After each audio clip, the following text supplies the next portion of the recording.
পাকিস্তান সরকারের বিরুদ্ধে ক্ষোভে ফুঁসে উঠেছে আজাদ কাশ্মীরের জনতা।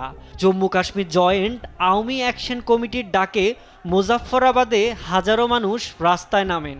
অভিযোগ, ৭০ বছর ধরে মৌলিক অধিকার থেকে বঞ্চিত তারা। ৩৮ দফা দাবির মধ্যে রয়েছে পাকিস্তানে বসবাসরত শরণার্থীদের জন্য সংরক্ষিত ১২ আসন বাতিলের দাবি। শান্তিপূর্ণ এই আন্দোলন রূপ নেয় রক্তক্ষয়ী সংঘর্ষে। স্থানীয়দের দাবি, পাকিস্তান সেনা ও আইএসআই সমর্থিত মুসলিম কনফারেন্সের সশস্ত্র ক্যাডাররা গুলি চালায় বিক্ষোভকারীদের উপর। সামাজিক মাধ্যমে ছড়িয়ে পড়া ভিডিওতে দেখা গেছে গুলির খোসা হাতে দেখাচ্ছেন বিক্ষোভকারীরা, অন্যদিকে আকাশে ফাঁকা গুলি ছুটছে সশস্ত্র লোকজন। আওয়ামী অ্যাকশন কমিটির নেতা শওকত নওয়াজ মীর বলেন, এটি শুধু প্ল্যান এ। সরকার যদি সাড়া না দেয়, সামনে আসছে প্ল্যান ডি, অর্থাৎ আরও বড় আন্দোলন।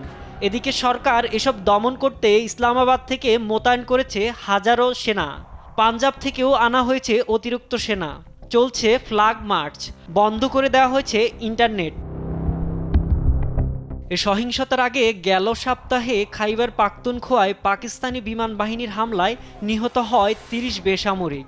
জে-17 যুদ্ধবিমান থেকে ফেলা হয় LS-6 লেজার গাইডেড বোমা। সেই ঘটনার ক্ষোভ এখনও প্রশমিত হয়নি। নতুন করে আজাদ কাশ্মীরে রক্তপাত পাকিস্তান জুড়ে অস্থিরতা আরও বাড়ালো। আজাদ কাশ্মীর থেকে খাইবার পাখতুনখোয়া বিক্ষোভ দমন ও বোমা হামলার অস্থির পাকিস্তান। মানুষের অধিকার বঞ্চনার এই আন্দোলন কতদূর যাবে তা নিয়েই এখন সবার দৃষ্টি। সাইদুজ্জামান, নিউজ ডেস্ক, দেশ টিভি।